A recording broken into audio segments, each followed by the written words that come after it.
Right, YouTube. This is going to be the start of my YouTube channel, hopefully documenting in my garage and maybe through time what goes on in some other people's garages. What's prompted this channel is pretty much all I do is watch YouTube videos if I'm not doing my own thing anyway.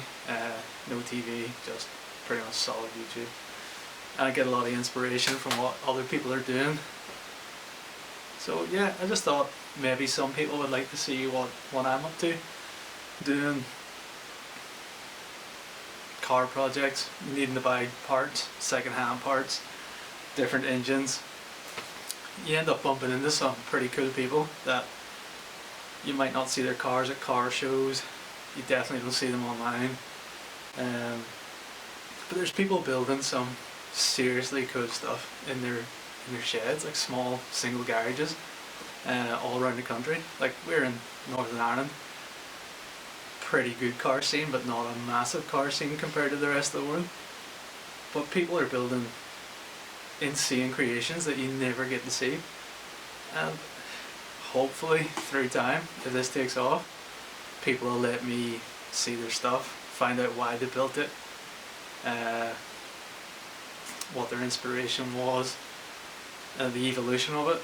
So I personally know of at least one car that races locally that's over 20 years in the making, and it gets faster every year.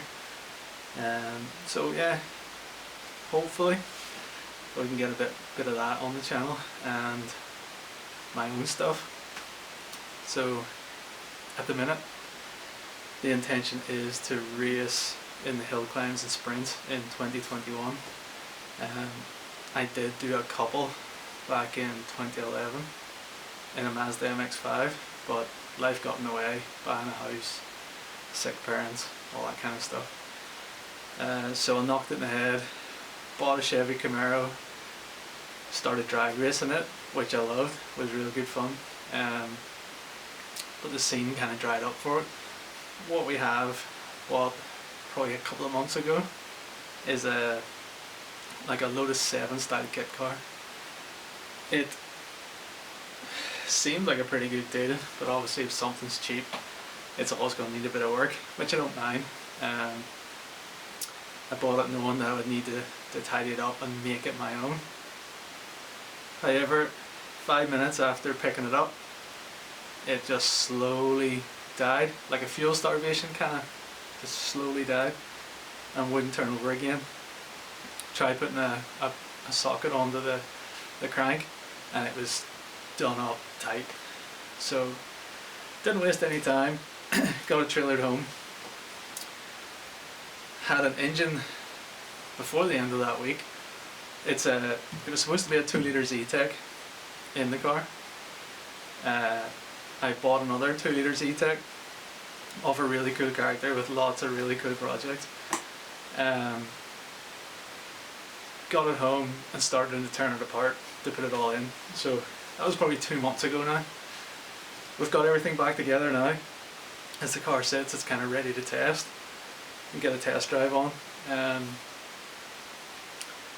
But yeah, the story of it locking up, got it all pulled apart, and as soon as I broke the tension between the gearbox and the engine apart, it started to get a bit looser. I could actually turn it a wee bit harder than it should have been, but it would turn over by hand. And it turns out the rear main seal bolt had worked its way loose right up until it was touching the back of the flywheel. So it acted like it was locked up. So I was kind of relieved, pulled it out, happy. I was like, yes, this engine's not junk, got a spare engine. That lasted for about 30 seconds. And then I seen that it was a 1.8, which would be fine. I mean, probably more than enough power for a little car like this, but I was sold it as a 2-litre. I had it in my head that it was a 2-litre. And I bought a 2-litre to replace it, so I just started on going down the 2-litre road and put it in. So it's now a 2-litre, genuine 2-litre Zetec, and it's on motorbike carbs, mega jolt ignition, and Ford Type 9 gearbox, usual kind of kit car fare.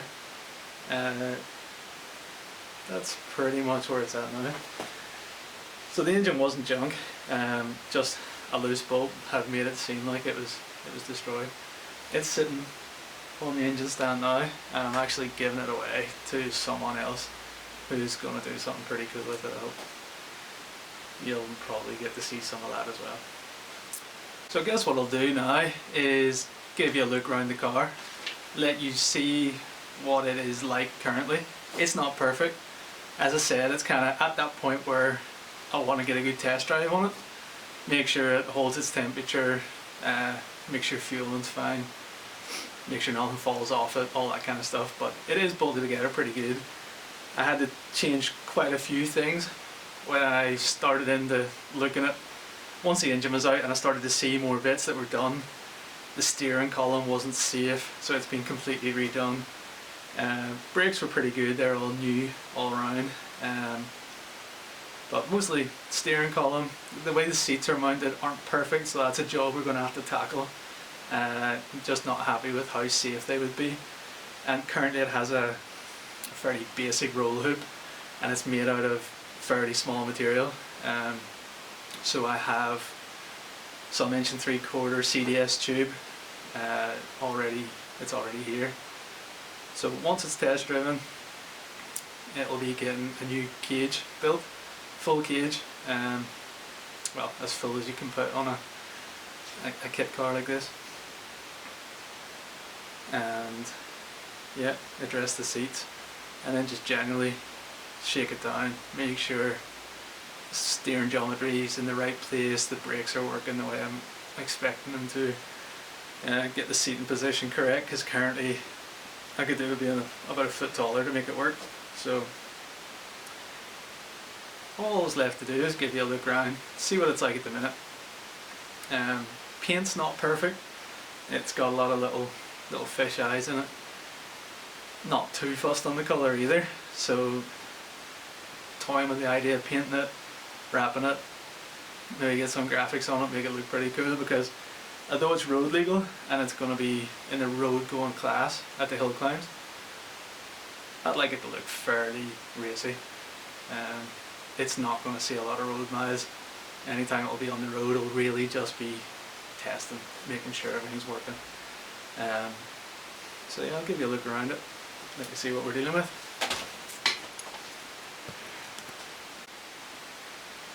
We'll start with a walk around, let you see roughly what we're dealing with here. You'll have to excuse how dark it is. Let me just pull this light over and give you a bit of an idea what we're looking at. I need some better lighting in the garage for sure. So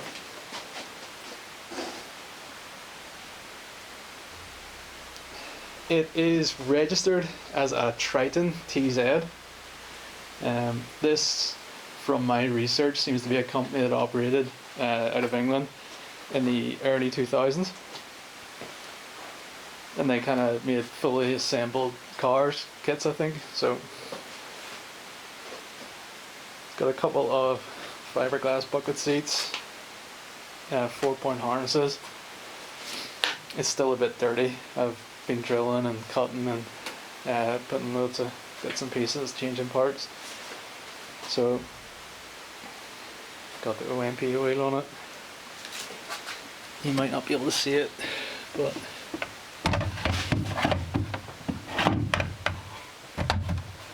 the steering column was really ropey. Right. Now you can kind of see I've reused the forward mount, and I've put a spherical bearing with 2 locking collars on the standard column now. Much more solid, much more free move. So you'll notice fire extinguisher, although not required for the road going hill climbs and sprints. The fuel tank's here, and an oil carbureted engine, so it's just something I wanted for my own safety. It's not plumbed in yet. I'm going to wait until I've got the cage finished, so that I'm not having to move pipes and all that kind of stuff.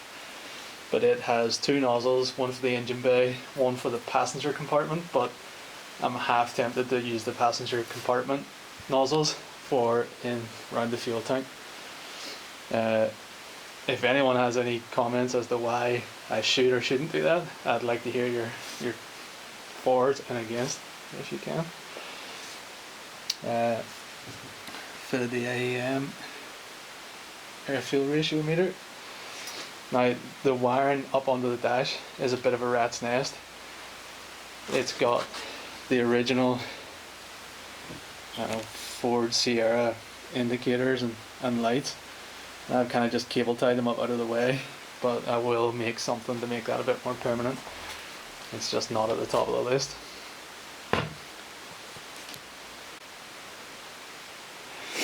So this is the heart of the beast. 2 litre Ford Zetec. Came out of a Mark II Mondeo, I guess. I think they're around about 150 brake. Supposedly get a bit more with the carbs and decent free flowing exhaust, but we'll see. Been talking to Gavin at G Sport Cars. We're going to take it there and see if we can do a bit of setting up on the rolling road, hopefully. I'll try and get it fairly well lined out on the road before we go there, but we'll try and get everything out of it we can. This car was actually not a home built car. I don't know if you can see that, but it's Deanfield Motorsport. Seemed to be a company that built these after Triton went out of business. You can see a bit of an oil leak down there. That's all sorted now. I'd pinched the rocker cover gasket, so I just need to clean that up. It could definitely be a bit prettier under the bonnet, but it's all working and functional for now. Holds its temperature, has good oil pressure, even though I haven't had it out in a drive yet, just idling in the garage. Roll hoop, very basic, very shit looking, and the plan is a full cage with a bar across onto the dash, front hoop joined to a rear hoop, and some door style bars to keep my arms safe.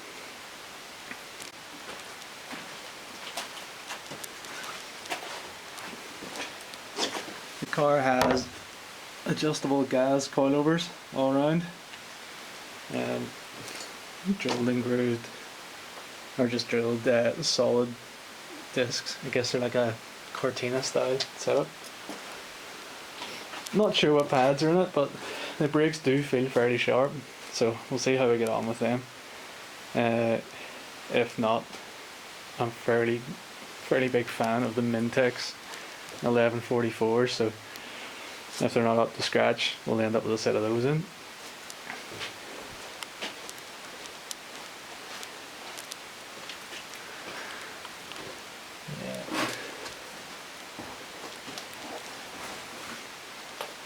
Not sure who the exhaust is made by, but it looks like a fairly decent attempt at an exhaust. Looks nice and professional, nothing too fancy. I can't imagine there's much performance gains to be had in doing much with that, so it'll be left as is.